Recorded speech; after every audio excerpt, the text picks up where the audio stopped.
So this is the perfect example of what I'm talking about when it comes to repurposing your flowers. So we set up a little mock sweetheart table, a mock cake table. I bought this little sad cake as an excuse to have cake later, to show you what it's like when you incorporate ceremony designs into your reception.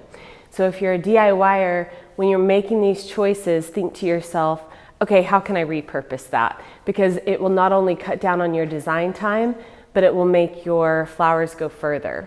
So what I had here was aisle markers and a grounded arch. I had a live plant that was backfilled with fresh florals. And some of these were built in foam cages. Some were built with a biodegradable ocean pouch and a loamy bowl.